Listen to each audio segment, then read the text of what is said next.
welcome Jack Ma. Thank you. Thank you. We've all become very cognizant of Jack and his story. And when Alibaba went public with the largest IPO in history, we knew a lot more about him. So I want to talk about his personal story. I want to talk about how many times he tried and failed and what kept him going. I want to talk about where he is today and how he got here, and where he is going and how he expects to get there. And if he gets there, what will it all mean for him and for the people that he wants to inspire? So I begin with this question, though, Jack. Why are you back at Davos? It's a long break for 7 years. I think my last trip here was year 2008. But I was coming for year 2001 for the Young Global Leader for Tomorrow. And remember, I never heard about the Davos when I came. But when I came, in the Switzerland, so many young people demonstrate. It was such a horrible thing that and I asked them, why did they do it? They say, anti-globalization. And I say, why? Globalization is a great thing. Why people don't like it? And then we come all the way for 2 hours here. There's a machine gun. There's people checking. I say, oh, God, is that a forum or is it a prison we're going to go? Is that? But when I joined the forum at the Young Global Leader, I was thrilled by so many ideas. For the first 3-4 years, I learned what does the globalization mean? What does the corporate citizenship mean? What about social responsibility mean? All these new ideas. And I see so many great leaders talking about leadership. And I benefit a lot. And the year 2008 and 2009, when the financial crisis came, I think it's better go back to work. Because we can never win the world by talking. So go back, spend 7 years. Now I come back, I think it's time to do something return. Because I learned so much. Let's talk 12 years ago. So why I should not talking to the young global leader of today, sharing with them how we've gone through. Okay. So that was the thing. Let's start with where you are today. Just how big is Alibaba? How many people come every day? How many people come in a week? How fast is it growing? Yeah, we have over 100 million buyers visiting our site, shopping our site every day. And we created 100 million every day. We created 14 million jobs for China, directly and indirectly. And we grow from 18 people to 30,000 people, 18 people in my apartment, to now we have a 4 big campus. Compared to 15 years ago, we were big. But compared to 15 years later, we're still a baby. How big will you be 15 years from now? I think 15 years ago, I told my team that 15 years, in the past 15 years, we grow from nothing to this size. And 15 years later, I want people to know about Alibaba, know Taobao, because it's already everywhere. I want 15 years ago when we talk about what is e-commerce, why small business can using this e-commerce, this internet, can do business across the nation. And I hope 15 years later, people forget about e-commerce because they think it's like electricity. Nobody thinks it's a high tech today. Now, this is something that I don't want 15 years later. We still walk on the street talking about why and how e-commerce can help people. Talk about the IPO. Did it exceed your expectations? Well, it's a pretty small IPO, 250. Yes. Yeah. The largest IPO in the history of Wall Street. We raised. And number 2 was a Chinese bank. Thank you. I remember year 2001. We went to raise some 5 million, 3 million venture capitalist dollars in the USA, and got rejected. And I say we come back raising a little bit more. But I think, what we think more about is for $25 billion, how we can spend the money efficiently, because this is not the money, this is the trust from the world, the trust from those people. They want you to do better jobs to help more people. They want to have a good return. So I think gives me more pressure, because when our market cap is bigger than IBM, for a certain day we're bigger than Walmart. We're one of the top 10, 15 largest market cap company in the world. I told my team and myself, is that true? We're not that good. Because years ago, people say, Alibaba model is terrible. Does not make money, have this and that, all the big bad things, because Amazon is better, eBay is better, Google is better, and there's no such model like Alibaba in the USA. So I told myself and people, we were better than people thought. But today, when we are that big size, I said, no, we are not that good as people thought. We're just a company 15 years old. Average age is 27, 28 years old, young people. We're doing something that human beings have never tried. So I want to talk about the future. Let me take you back to when you were born in Hangzhou, where the headquarters still are. Yep.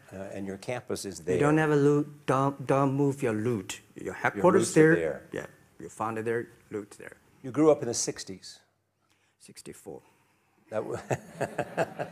Born in 64. That was the time of the Cultural Revolution. Yeah, it was the end of the Cultural Revolution. It was, well, my grandfather was a tiny landlord, was considered, after liberation, was considered to be a bad guy. So I know how tough it was when I was a kid. You tried to get into 3 colleges. Each time they rejected you. No, I tried. There is an examination that young people, if you want to go to university, you have to take the examinations. So I failed 3 times. Right. But a lot of fail. I failed for funny things that I failed a key primary school test for 2 times.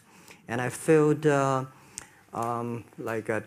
times for the middle schools. And you will never believe in Hangzhou, my city, there's only 1 middle school that lasts only 1 year. It was changed from primary school to middle school because our graduates of our school, no middle school accept us because we were too bad. Yeah. They would become a middle school. What effect did it have, though, being rejected? Well, I think we have to get used to it. We're not that good. Even today, we still have a lot of people reject us. I think when I graduated from universities, and before I, for 3 years, I tried to fill in the universities. So I applied jobs for 30 times, got rejected. I went for a police. They said, no, you're not good. I went to even the KFC. When KFC came to China, come to my city, 24 people went for the job. 23 people were accepted. I was the only one guy. And we went for police. 5 people, 4 of them accepted. I was the only guy that I received it. So to me, being turned down, rejected. Oh, by the way, I told you that I applied for Harvard for 10 times, rejected. I know I'll be rejected. I just don't want to say that. Yeah, sorry now. 10 times you wrote them and said, I'd like to come to Harvard. Yeah. And then I told myself, someday I should go teach there, maybe. I think that can be arranged. Richard Nixon came to Hangzhou. Yeah. And after that, tourists flooded the place. Yeah. And that's how you learned English. Yeah. I really like I don't know why, at 12, 13 years old, that time I suddenly fell in love into the language, the English. And there's no place you can learn English at that time. There's no books, English books. So I went to the Hangzhou Hotel, now called Hangzhou Shangri-La Hotel, because that was the hotel can receive the foreign visitors. So every morning for 9 years, I showed them around as a free guide, and they taught me English. And I think that changed me. Today, I'm 100% made in China. I've never got a one-day train outside China. Yeah. And when people talk to me, say, Jack, how can you speak English like that? Why sometimes you talk like an Western guys? I think that was the 9 years. These Western tourists opened my mind because everything they told me are so different from the things I learned from the schools and from my parents. So now I have a habit. Whatever I see, whatever I read, I use my mind. Think about for 2 minutes. Is that how Ma Jun became Jack Ma? Actually, Jack, the name was given by a lady in tennis. She's a tourist. She came here and she said, came to Hangzhou. We become a pen friends. Ma Ring is so difficult to pronounce. So she said, do you have an English name? I said, don't. So can you give me an English name? She said, okay. She said, my father called it Jack. My husband called Jack. What do you think about Jack? I said, good. So I've been using that for that many years. Yeah. First visit to America, 1995? 1995, yeah. I came here for a project helping the local government to building up a highway. And you tried the internet? I tried the internet in Seattle. And in a building called the U.S. Bank. I don't know whether the U.S. Bank is still there or not, but it's a building. And my friend opened a small office, which is like only 10% bigger than this room. And there are a lot of computers in there. And he said, Jack, this is internet. I asked, what is internet? He said, search whatever you want. At that time, they used Mosaic, very slow, right? Yeah. And I said, I don't use it. I don't want to type because computer is so expensive in China. If I destroy it, yes, I cannot pay. He said, just to search it. So I searched the first word, beer. I don't know why, because it's easy to spell, baby. And I see beers from Germany, beers from USA, beers from Japan, but there's no beer from China. And I say, okay, type the second word is China. No data. Nothing. Nothing. And I 1995. said, 1995. No data about China. So I talked to my friend. Why not make something about China? So we made a small, very ugly-looking page called China. It's something like I did a translation agency. We listed on there. It was so shocking. We launched at 9:40 in the morning. 12:30, I got a phone call from my friend. He said, Jack, you got 5 emails. I said, what is email? And they say, these are the things. Say, people so excited. Where are you? This is the first time I see a Chinese website on that. How can we can we do something together? So I think this is something interesting. So we should do it. Why did you call it Alibaba? Alibaba? Well, when I started, I think internet is global. We should have a global name.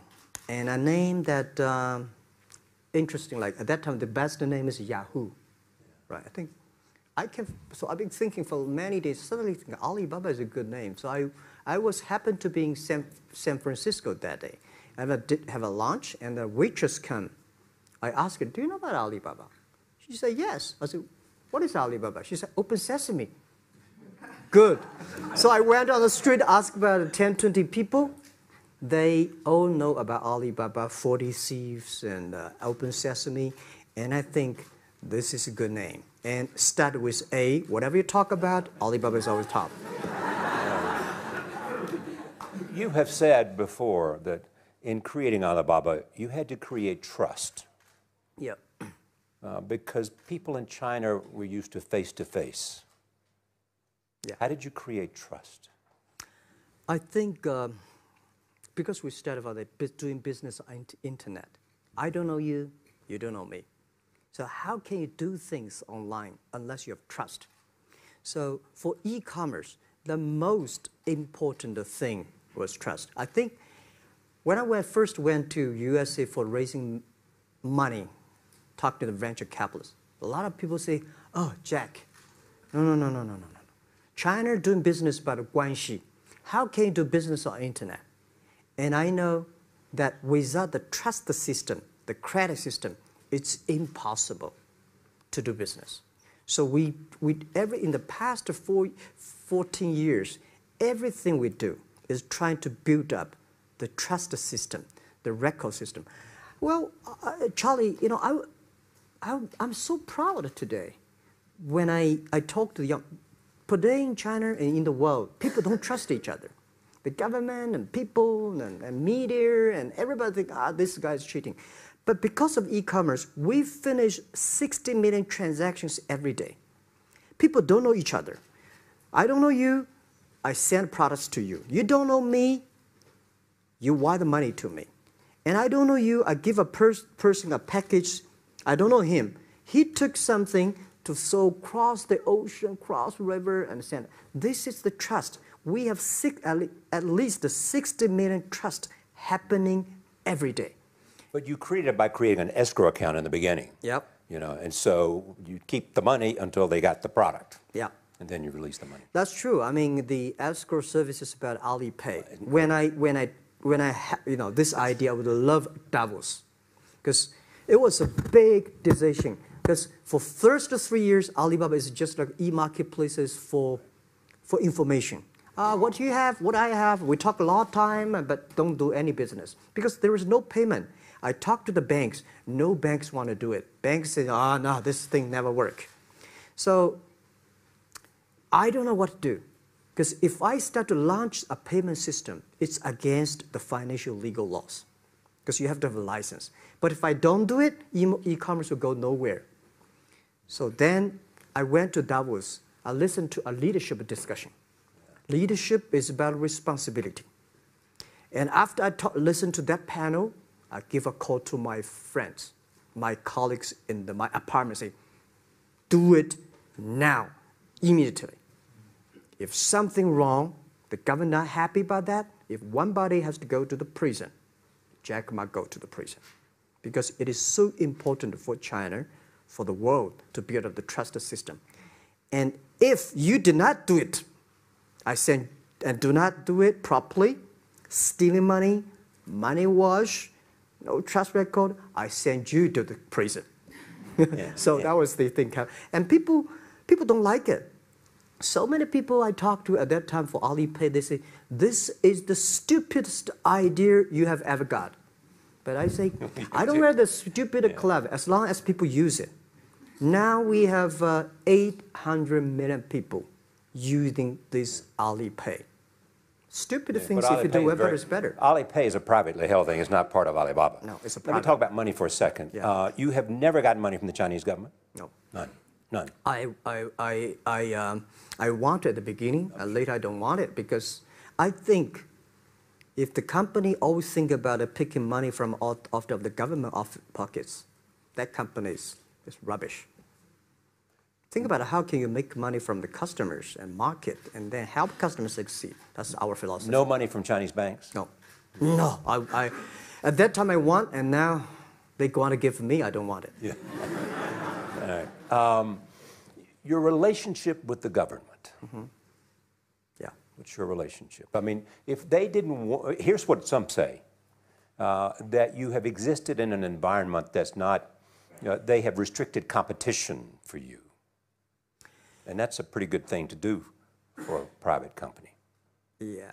I think the relationship with the government for us is very interesting. For the first 5 years, because I've been working as a part-time jobber for a government organization called Ministry of Foreign Trade, 1997, for 14 months. And I learned that you should never rely on government organization to do e-commerce. And I started a business. I told my people and team, in love with the government, but don't marry them. Yes. Respect them. And a lot of people say, well, government officers talking about internet, the censorship and this, that, and they worry about. I think it's the opportunity, it's a responsibility talking to them. Tell them how internet can help. So you tell them we create jobs. Oh yeah, I think a lot of people debate and fight against them, and in the first 12 years, anybody come to my office, I sit down, talking to them, how we can help economy, how we can create jobs, why China will improve by the internet. I think because internet that time is new to any government, and if you convince somebody, and you have the chance. So today I'm very talkative.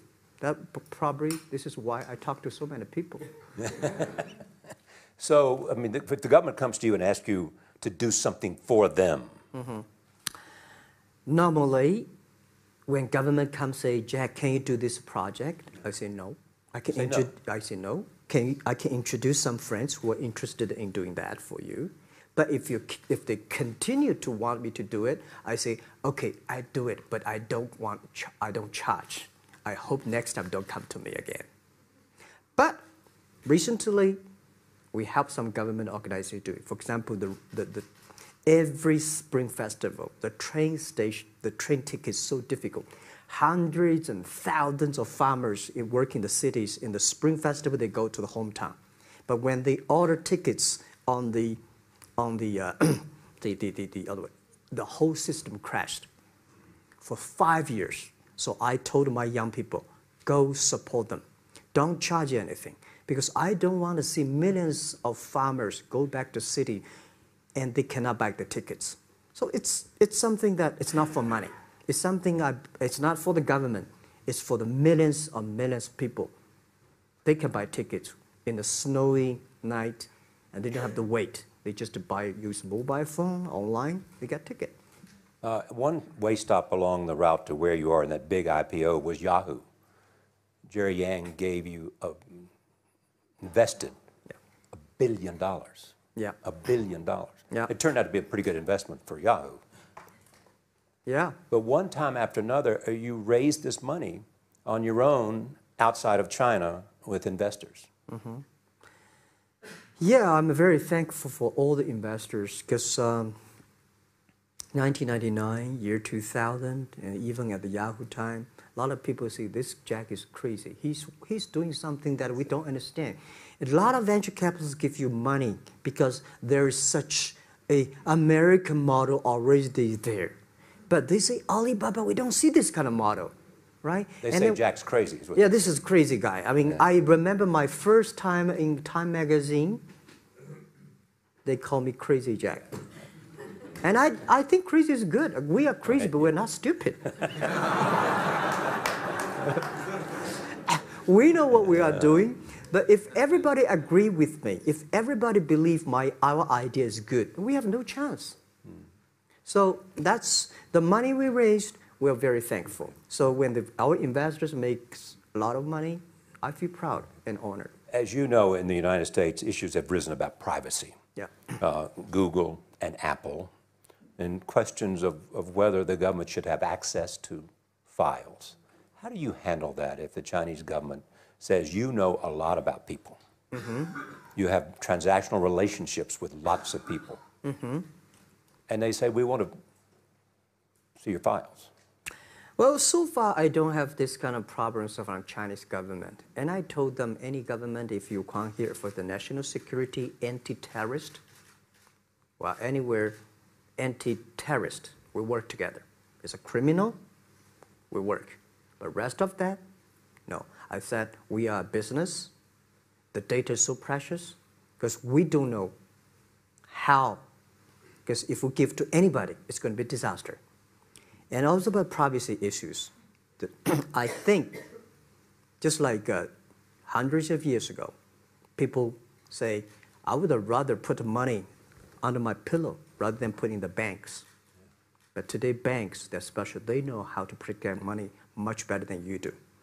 Privacy issues, all these kind of securities, today, we may not have the solutions. We don't have the answer. But I believe our young people have the solutions. In the next 10, 20 years, there will be breakthrough on that. And I'm fully confident on that. Your life is a testament to the idea that nothing is impossible. that if somebody says no, you say it's just the beginning. Where does that come from? Well, at the beginning, I never thought, I thought when I was young, I said, everything's possible. Now I know not everything's possible.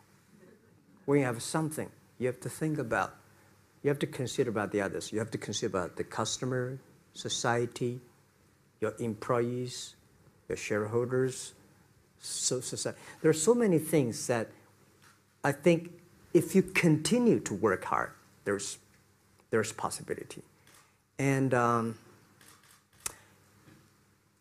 I just feel that I'm enthusiastic about what we are doing. At the beginning, for the first 5 years, I just want to survive. And 5 years later, I think... That's 2000, from 90... Yeah.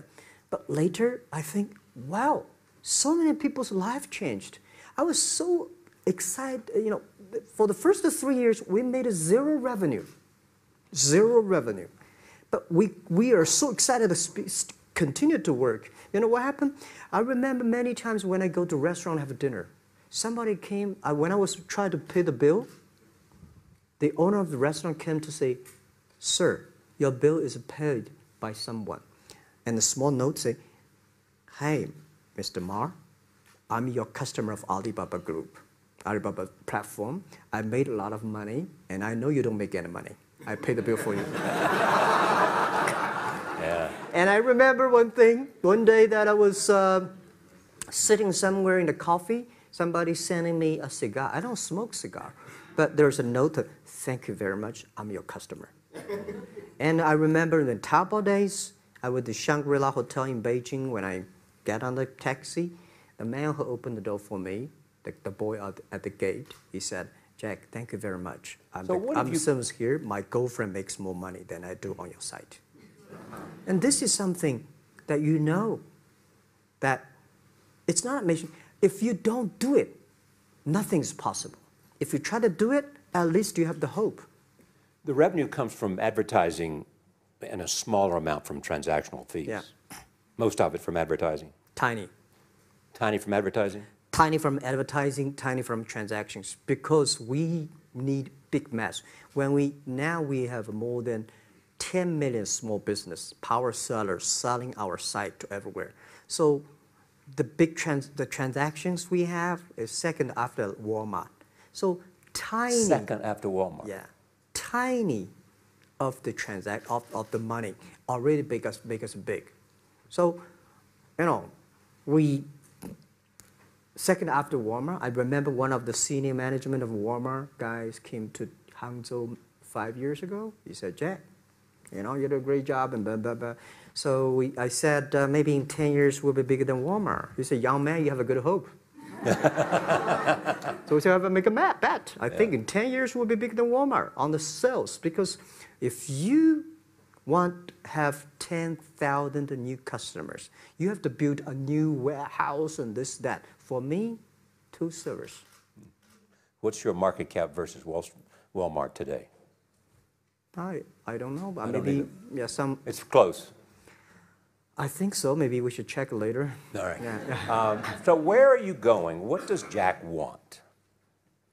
I think because of the name for Alibaba, we are internet company, happen to be in China. We have the same spirit and entrepreneur spirit like every great entrepreneurs in the world.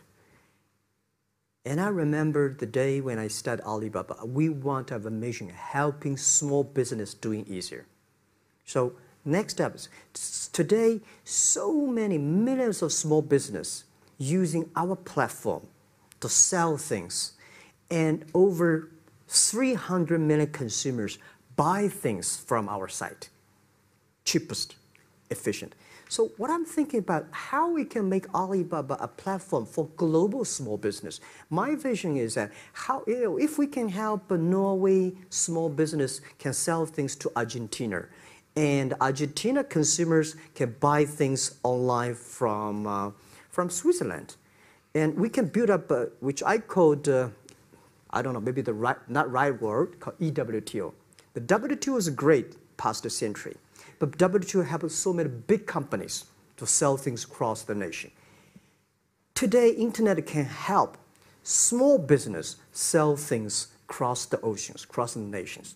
And I hope that we can serve 2 billion consumers. 2 billion consumers. 2 billion consumers. We can help 10 million small business outside China. Help them. Outside China. Outside China. Because we help the American farmers in Washington State almost 300 tons of cherries to China last year. Cherries. Before we sell, the ambassador of USA came to me and said, Jack, can you help us selling cherries? In China. I said, what cherries and the fruits? He said, why not? I said, why not? Let's try. So that when we start to sell cherries, the cherries still on the trees. So we start a pre-order, 80,000 families order cherries online. So we pick up the cherries and ship into China. Within 48 hours, we sell the cherries. The consumers are so happy. But we got a lot of letters complaint after 3 days. They say, why only 100 tons? Why we should not get more? So we sell, 2 months ago, we helped the Costco. We sold 300 tons of nuts to China. So I'm thinking about if we can sell, we're also selling Alaska seafood to China. So if we can sell seafood, if we can sell the cherries, why we cannot help American and European small business selling things to China consumers? China needs that. So this is what I want to do is that 2 billion consumers, China, Asia, developing nations, how we can let them buy things globally. Alibaba rode with the millions of people that went from poverty to the middle class in China. I mean, you were right there growing as they grew and increased. When you look at the international markets, you're doing well in Russia? Yeah. How well? We do pretty good in Russia, and we do also pretty good in Brazil. In Brazil? Russia, I think now I don't know, we are if not the number 1, we're the number 2 or number 3 largest. E-commerce. E-commerce. I remember last year we had a campaign. The campaign is that a lot of Russian girls and boys want to buy things from China. You know how many days a Russian girl placed an order and received the products from China? 2 years ago, 4 months. Even that, people are so happy about all the thing. And last year, the campaign, within 1 week, we crashed the whole logistics system of Russia. All right. You were also seen in Hollywood. Yeah. What are you doing in Hollywood? Well, I like the Hollywood innovation and the digital background. I learned so much about the Hollywood movies, especially the Forrest Gump. You love Forrest Gump. I love Forrest Gump. Well, why do you like him? Simple. Never give up. Never give up. People thinking he's done, but he knows what he's doing. And I was very depressed the day, year 2002 or 3 in the States, when a bit earlier than that. I was very depressed when I could not find out a way for the internet. And then I watched the movie in my friend's home, Forrest Gump. When I see him, I think, this is the guy we should learn from. Believe what you're doing, love it, whether people like it, don't like it, be simple. And like the word, life is like a box of chocolate. You never know what you can get, right? I never know I would be here talking to you and talking to Charlie Rose. I never know. But today I made it. I told my people in my apartment 15 years ago, guys, we have to work hard, not for ourselves. If we can be successful, 80% of the young people in China can be successful. We don't have a rich father, powerful uncle. We don't have $1 from bank, 1 cent from government. Just work as a team. So what do you worry about? I worry about it today. Young people, a lot of young people lose hope, lose vision, and start to complain. Because we also have the same period. Because when it's not a good feeling being rejected by so many people. We also depressed, but at least later we find that the world has a lot of opportunity. How you see the world, how you catch the opportunity. So, and the Hollywood gives me a lot of inspiration. You know? But you were out there for business. You were out there because you want to make movies and sell them. I want to make the movie for business-wise. We are e-commerce company. We have a lot of products that need logistic. But movie, TV, these are things you don't need logistic system. And movie probably is the best product that can help Chinese young people to understand. Because one thing I told the Chinese people, my friends, in American movie, all the heroes at the beginning, they look like a bad guy. Terrible things coming, they become a hero. And finally, they all survived. China, if you're a hero, all the hero died. So, because only dead people become the hero. So nobody want to be the hero. So you want to change the Chinese definition of hero? Yeah, I want to say hero. Today we have so many heroes live in this world. Are you still writing these kung fu novels, or are you just reading them? I read them, and I start to write something.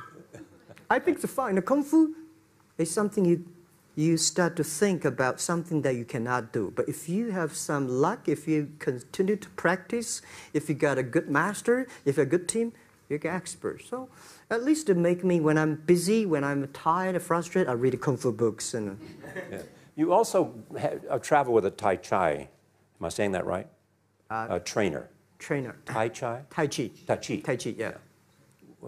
What does that do for you, other than keep you in good health? I love Tai Chi. Tai Chi is a philosophy about yin and yang. Yeah. Tai Chi is about how you balance, how you work, like a competition. People say when I compete with eBay, say, you hate eBay. No, I don't hate eBay. It's a great company. You know, they come, I go. You know, Tai Chi is like, you fight here, I go over there. You put it on the top, I go to down, right? So it's a balance, right? You are heavy, I'm small, you know. When I'm small, I can jump. You're heavy, you cannot jump. So the Tai Chi is about a philosophy. I use in Tai Chi philosophy in the business. Calm down. There's always way out. And keep yourself balanced. And meanwhile, don't try to, because business is a competition is a fun. Business is not like a battlefield. You die or I win. Business, even if you die, I may not win. Right? So it's about fun. So Tai Chi gives me a lot of inspirations. But you want your life and you want this company, Alibaba, to change the world. And you're changing the world if, in fact, you provide a forum for buying and you enable people to earn a living. Yeah. But also, you believe that Alibaba ought to change the lives of women. So what are you doing? At first, I think many years ago, I want to change the world. Now, I think if we want to change the world, we change ourselves. Change ourselves is more important and easier than change the world. And second is that I want to improve the world. Because it changed the world may be Obama's job. Because my job is to making sure that my team are happy. Because my team are happy, they can make my customer happy. If my customer, they are all small business. When they're happy, we are happy. About women, one of the secret source for Alibaba's success is that we have a lot of women. What percentage of women among Alibaba's one day employees? Before, I think 2 or 3 months before we IPO, there's American journalist come to our company. She asked me a question. Jack, I've seen so many women in your company. I say, what's wrong? We have later we find that we have 47% of the employees of our company are women. How many? 40? 47% of our company are women. And we actually had a 51 because we acquired some company these days. They have more men, so balance that. But these are women in top-level positions? 33% of the management are women. And 24% of the senior management, very top level, are women. We have a women CEO, CFO, CPO, Chief People Officer, and we have everywhere. And I think so comfortable to working with them because women in this world, if you want to win in 21st century, you have to making sure that making other people powerful, empower others, making sure the other people better than you are, then you will be successful. So I find the women, they think about the others more than they think about themselves. Right. Women think about the kids, husband, parents, much more than the man. And the user-friendliness. A couple of things I want to talk about before we go, because we have less than a couple of minutes. China today, are you worried the economy slowed down? No, I don't worry about it. I think China is doing, it's slowing down is much better than keep on 9%. China today is the second largest economy in the world. It's impossible to keep 9% of the growth. If China still keeps the 9% of the growth of the economy, there must be something wrong. You will never see the blue sky. And you will never see the quality. China should pay attention to the quality of the economy. China should not. So if we have a lot of influence, like the Hollywood movies, things, and we have sports and these things in the GDP, will be much better. So I think, just like a human growth, this body can never grow. Certain time, the slow of growth of a body is slow, but you should grow your mind, grow your culture, grow your value, grow your wisdom. I think China is moving to that direction. And you saw Modi in India? Pardon? Did you see Modi in India? Not yet. I'm looking forward to that. So you'll go to India. Yeah. Finally, there's this. You're one of the world's richest people. Your company is one of the world's richest companies. What do you want beyond Alibaba? Well, about richest people, I was really not happy in the past 3 months when people say Jack Ma is the richest people of China. Global celebrity, they said. No, I'm not. When I started the business, you are. I never thought, because how many? Yeah, maybe I am. Not, but I think 15 years ago, in my apartment, my wife was at that time one of the 18 founders. I asked her, "Do you want your husband to be a rich person?" I never said rich person in China, rich person in Hangzhou, or you want your husband to be a respected person. She said, "Of course, respected." Because she never believed, and I don't believe we'll be rich people. We just want to survive. But I believe when you have $1 million, that's your money. When you have $20 million, you start to have a problem. You worry about inflation, which stock to buy and this, that, had to come. When you have $1 billion, that's not your money. That's the trust society gives on you. They believe you can manage the money, use the money better than the government and the others. So I think today, I have the resources, do more things. With the money we have, with the influence we have, we should spend more time on the young people. And I would say, someday I'll go back to teach. Go back to school, spend time with the young people, and sharing with them what I've done. So the money is not mine. I just happily and having these resources, then I want to do a better job. Just tell them your story. Yeah, tell them the story and tell them that if Jack, I don't think in this world there are a lot of people be rejected more than 30 times. If we, the only thing we never give up, the only thing we're like a Forrest Gump, we keep on fight. We keep on changing ourselves. We don't complain. Whether you were successful or not successful, I find that people, when they finish the job, if they make the mistake, if they fail, if they always complain the others, this guy will never come back. If the guy only check himself, yeah, something wrong with me here, something wrong with me there, this guy has a hope. Jack, on behalf of everybody in this audience and a television audience around the world, thank you for taking your time to be with us. Thank you. Thank you. Thank you. Thank you. Thank you. Thank you so much, Rob.